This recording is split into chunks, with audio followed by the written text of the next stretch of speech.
Alors bonjour à toutes et à tous et bienvenue à ce webinaire Stratégie Bourse au Forex du jeudi 18 octobre 2018. Je suis heureux de vous retrouver, Yoav Nizar, donc ravi une nouvelle fois pour assurer un suivi de toutes les stratégies évoquées en début de semaine et je reviendrai notamment sur deux autres configurations qui m'ont paru intéressantes sur les marchés. D'abord, je vous laisse prendre connaissance de l'avertissement légal sur les risques et je vous rappelle bien sûr que vous disposez du chat pour réagir et me poser toutes vos questions. Le trading avec effet de levier amplifie toujours les gains et les pertes. Un compte risque limité présente un risque de perte du capital investi. L'investissement sur compte titre présente un risque de perte en capital. IG fournit exclusivement un service d'exécution d'ordre. Cette présentation est donnée à titre indicatif et ne saurait être considérée comme un conseil ou une recommandation.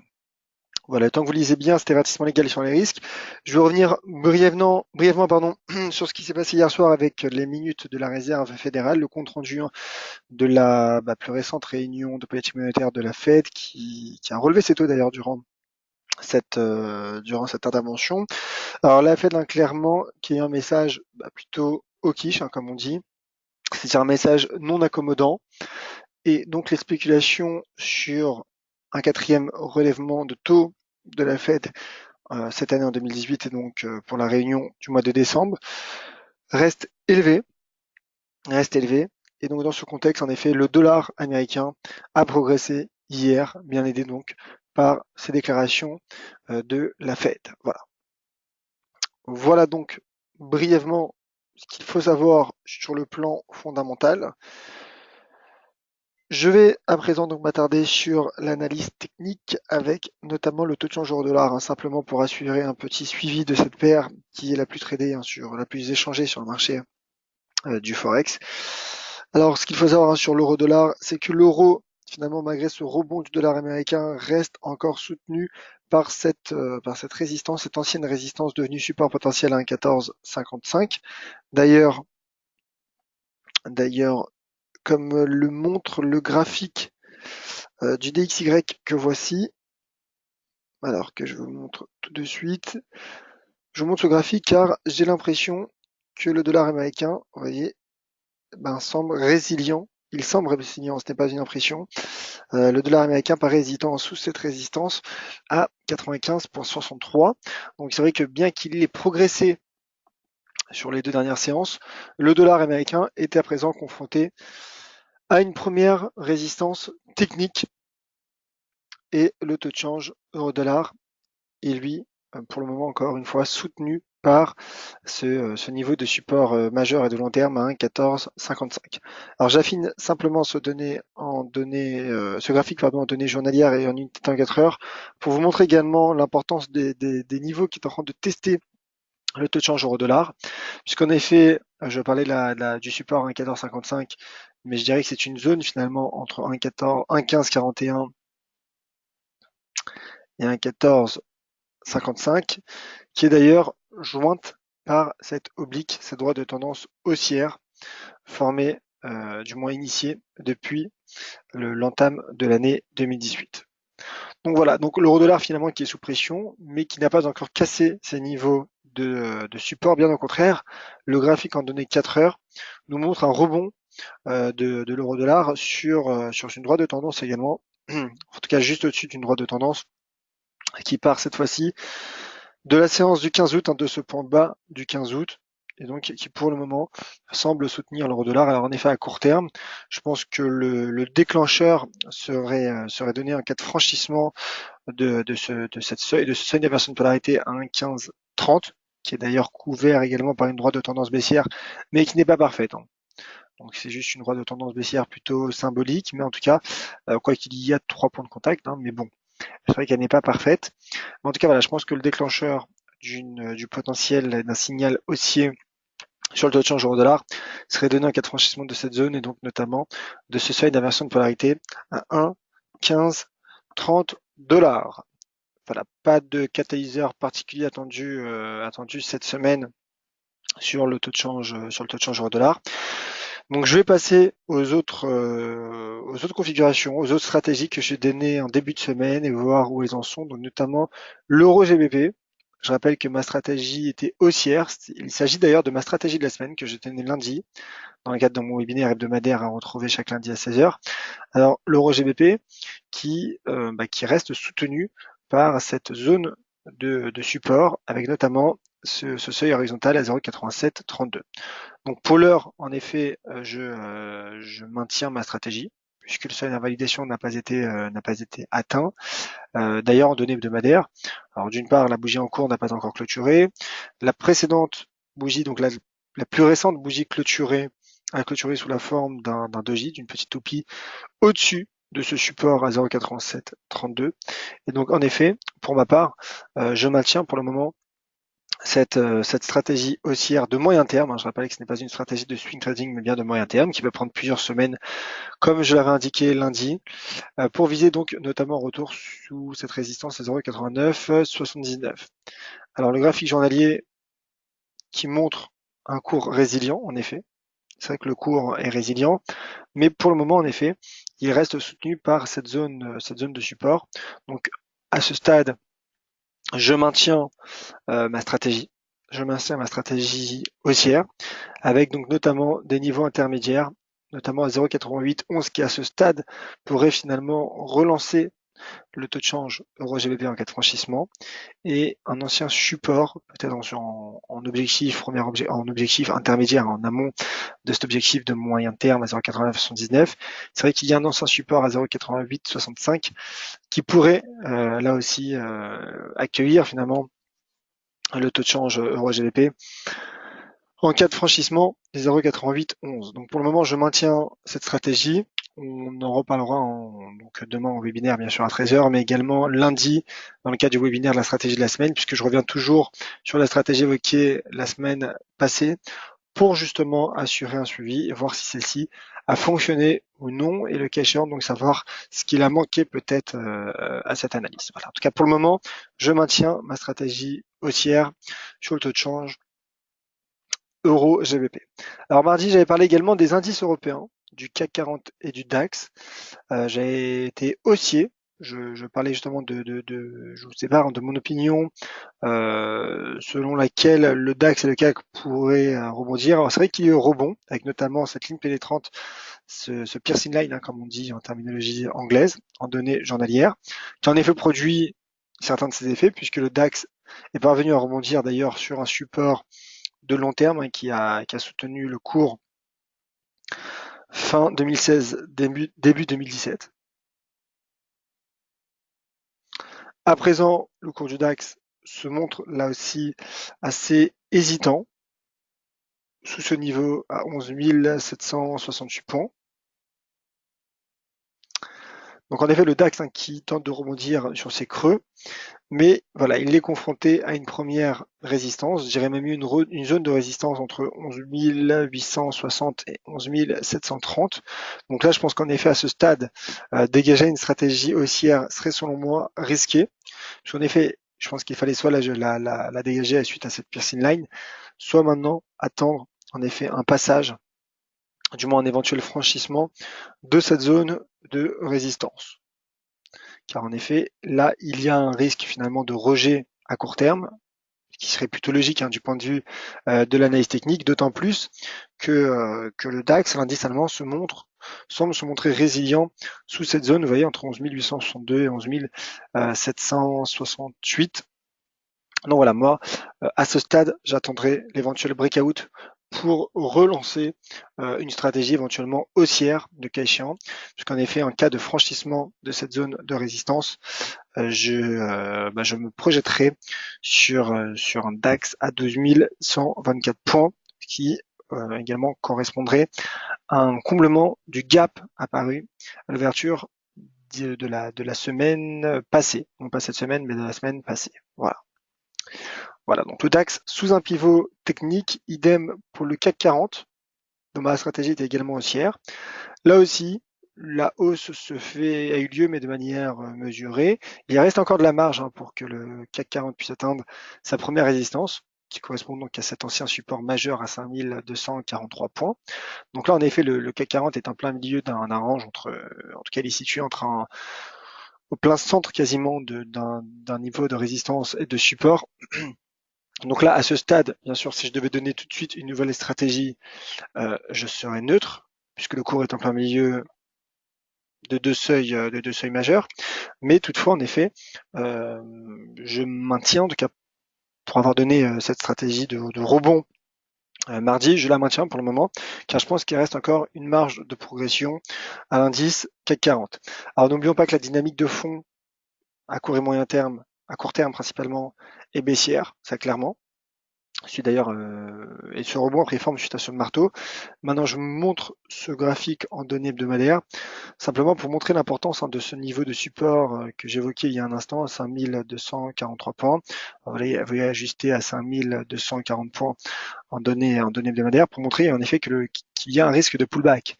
Il y a un risque de pullback. Donc au même titre que j'évoquais un pivot, en tout cas une zone de résistance sur le DAX, là je pense que nous avons clairement un pivot, une résistance majeure à surveiller sur le CAC 40 à 5240 points. Donc en effet, pour le moment, il reste une marge encore de progression à court terme pour que le CAC puisse atteindre les 5240 points. Maintenant, clairement, le déclencheur haussier serait selon moi donné en cas de passage, en cas de franchissement de cette résistance. Auquel cas, je reviens en données journalières pour montrer donc mes objectifs, mes prochains objectifs, donc notamment à 5358 et 5540 points. Mais pour le moment, voilà, il y a un test. Il reste encore une marge d'ailleurs avant d'attendre ce test. Mais en tout cas, il y a un test majeur du CAC 40 à 5243 points. Alors, voilà pour les trois stratégies que j'avais données mardi. J'étais revenu également sur les matières premières, once d'or, les pétroles, sans forcément donner de stratégie, mais plus en évoquant les configurations qui restent intéressantes. Donc je vais assurer un petit suivi de voir où elles en sont, si on a eu un signal qui est apparu ou non. J'en profite simplement pour saluer Raymond qui est présente sur le chat. Et n'hésitez pas donc à me dire ce que vous pensez de ces stratégies et à me poser vos questions. Si vous souhaitez que je revienne sur un actif en particulier, n'hésitez pas à me le faire savoir sur le chat. Alors, brièvement, l'once d'or qui lui a été rejeté, premier rejet en tout cas sous 1234 $. Donc là aussi, je pense qu'il y a encore un potentiel haussier pour le cours de l'once d'or, mais qui à ce stade serait donné en cas de franchissement des 1234 $ suite à cette sortie par le haut du range. Je rappelle que l'once d'or était ma stratégie, non pas de cette semaine, mais de la semaine passée. Donc on verra ce qu'il en sera finalement de la mise à jour de cette stratégie, puisqu'en effet, depuis la sortie par le haut de ce range, ma stratégie, mon opinion est haussière sur le cours de l'or. Donc je pense en effet qu'un retour alors elle a en effet à ce stade le risque d'un retour sur 1212 $ et d'un pullback est en effet envisageable. C'est pour ça que j'indique que le signal haussier serait sur moi donné en cas de franchissement des 1234 $. Et en cas de retour sur 1212 $, en effet, on surveillera l'éventuel pullback qui pourrait relancer là aussi un mouvement haussier sur le cours de l'once d'or. Prudence toutefois en momentum qui ralentit en unité de temps 4 heures. Le pétrole également, j'étais revenu sur le Brent. Le pétrole qui lui est en train d'enclencher un signal baissier puisque vous voyez, il est en train de casser, il n'a pas encore cassé, car la bougie journalière n'est pas encore clôturée, mais il est en train de casser cette zone de support entre les 80 $39 et les 79,41 $, qui correspond d'ailleurs à ce seuil de retracement de Fibonacci de toute cette hausse, vous voyez, toute cette hausse partant du 15 août jusqu'au récent sommet du 4 octobre, donc retracement de Fibonacci à 38,2% selon les ratios donnés donc par Leonardo Fibonacci. Voilà, donc signal baissier qui rentre conforme à court terme sur le cours du Brent. Prudence, le cours du Brent qui retombe pour le moment vers sa droite de tendance et à 77,36 et il y a également donc ce seuil notamment à 75,40 $ qui sont des cibles potentielles sur le cours du pétrole. Voilà, donc je vais maintenant revenir sur les autres configurations du jour. Déjà l'AUD-NZD, c'est vrai que j'ai tweeté 2-3 fois ce graphique tout au long de la semaine. Pourquoi car tout simplement le cours évolue dans un range. Bon alors un range, c'est vrai qu'il y a une sortie par le haut, mais le cours a intégré ce range entre 1,0975 et 1,0845. De toute façon, en effet, on peut prendre le range à partir du 22 août. Mais au-delà finalement du range, ce qu'il faut savoir, c'est surtout ce niveau de support à 1,0845. 1,0845 qui, vous le voyez, semble faire réagir le taux de change puisqu'il tente un rebond, mais c'est un rebond qui a pris forme suite à ce doji apparu mardi. Donc c'est la raison pour laquelle je pense que l'AID-NZD pourrait repartir. Alors, il a atteint 1,09, mais je pense en effet que l'AID-NZD pourrait repartir en direction de la partie supérieure de ce range à 1,0975. D'ailleurs, regardez le stochastique, regardez ce qu'il fait le stochastique. Il rebondit juste au-dessus de la borne 20, qui est la borne assez symbolique. La borne, oui, l'une des bornes majeures sur cet indicateur, présente sur cet indicateur.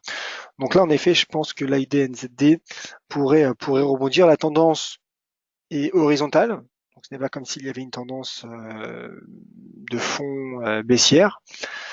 Toutefois, bien sûr qu'en cas de cassure de 1,0845, là, ce serait un sérieux risque baissier qui prendrait forme sur l'AID-NZD. Pourquoi? Car en données hebdomadaires, vous avez peut-être d'ailleurs remarqué, constaté en données journalières, mais en données hebdomadaires, il s'agirait donc de l'enclenchement d'une épaule tête-épaule. En tout cas, pour le moment, et ce que nous montre aussi ce graphique hebdomadaire, c'est l'importance de ce niveau de support qui est en train, pour le moment, sur lequel du moins est en train de tenter de rebondir, tenter de s'appuyer ce taux de change AED NZD. Donc pour ma part, bien sûr, en l'absence de cassure à 1,0845, je pense que le cours AED NZD pourrait rebondir sur 1,0975 et on assurera, bien sûr, j'assurerai un suivi de cette stratégie, de cette opinion. Donc d'ici la fin de semaine, donc demain, puisque je rappelle que demain on a un webinaire à 13h et également tout au long des prochaines séances. Voilà, deuxième configuration sur laquelle j'aurais souhaité revenir, c'est sur la paire USD-CHF. USD-CHF qui tente, pour le moment en tout cas, qui semble se replier sous cette oblique baissière qui part du 13 juillet. Et c'est une oblique baissière donc qui, je dirais, qui se situe à proximité de ce seuil d'inversion de polarité à 0,9921. Le tout, bien sûr, situé sous la parité, puisqu'il y a aussi une belle résistance à 0,9988. Donc, je pense qu'il y a en effet un risque de repli sur l'USD CHF. Alors, en effet, à ce stade, peut-être attendre une cassure des 0,9921, mais en effet, pour le moment, l'USD CHF reste, semble hésitant, semble se replier sous ces niveaux de résistance qui sont situés sous la parité, sous le seuil paritaire. Donc un retour sur 0,9856 me paraît également envisageable, mais cela passerait donc par une cassure du seuil qui est en train de tester le cours à 0,9921. Voilà. D'ailleurs, l'USD CHF qui a interrompu sa remontée, qui était parti, vous voyez, de ce 2J, qui a interrompu sa remontée, mais qui a laissé place donc à cette progression, qui a laissé place à un mouvement latéral sous la parité et également sous cette oblique baissière qui pour le moment fait barrage à l'USD CHF. Je rappelle également que le dollar américain, en tout cas le graphique du DXY, se replie sous une résistance, une première résistance comme on l'a vu en début de webinaire, ce qui pourrait également aider l'USD CHF à se replier en direction des 0,9856. Encore une fois, tout est une question de timing, je pense, car là le cours teste un premier support à 0,9921. Donc en effet, pour les analystes et traders court terme, je pense que le déclencheur, le signal technique serait donné en cas de cassure des 0,9921. Voilà pour mes stratégies du jour. Ah bah écoute, apparemment pas de questions en particulier sur le chat. Alors je vous demande simplement votre avis. Je vous en avais parlé mardi. Je vais probablement avancer le webinaire du vendredi à mercredi, ce qui nous permettrait d'enchaîner de mardi à jeudi. Donc, ce qui nous ferait webinaire mardi, mercredi, jeudi à 13h. Je ne sais pas ce que vous en pensez. N'hésitez pas à me dire sur le chat si vous pensez que c'est une bonne idée ou non.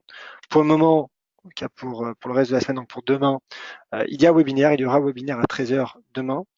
Mais d'ici la semaine prochaine, voilà, il y aura peut-être plus de webinaire le vendredi, mais voilà, il y aura, je pense, webinaire mardi, mercredi, jeudi. Donc en effet, voilà, vous êtes quelques-uns à réagir, Samuel et Rémi qui pensent en effet que c'est une bonne idée. C'est vrai que ça nous permettrait d'enchaîner et finalement d'assurer un suivi plutôt qu'il y ait la cassure du mercredi, en effet, qui interrompt un peu ce webinaire, qui casse un peu le rythme. Donc je me dis que ça pourrait être une bonne idée, surtout que le vendredi après-midi, généralement, il n'y a pas énormément de mouvements, à part quand il y a certaines statistiques ou certains événements majeurs, mais en l'occurrence, généralement on fait un webinaire spécial, notamment pour la NFP. Voilà, Raymond qui dit pourquoi pas. Bah écoutez, voilà, la semaine prochaine, donc, ce sera un webinaire mardi, mercredi et jeudi à 13h sur ce même lien d'inscription, avec toujours bien sûr le lundi à 14h, à 16h, pardon, lundi à 16h, pour la stratégie de la semaine, mais ça c'est à retrouver sur un autre lien d'inscription sur dailyfx.fr. Voilà, donc pas d'autres questions ni réactions sur le chat. Volatilité qui reste plutôt faible. Donc voilà, je vous rappelle que demain matin, vous retrouverez Valentin comme chaque matin. Vous me retrouverez donc demain à 13h, pour ce qui sera peut-être le dernier webinaire du vendredi à 13h, mais celui-ci donc sera remplacé par un webinaire le mercredi, toujours à 13h. Merci à toutes et à tous pour toutes les autres questions, réactions, commentaires. N'hésitez pas à me le faire savoir sur Twitter, @juavnizar. Je vous attends donc nombreux demain à 13h et tout de suite sur Twitter. Merci à toutes et à tous.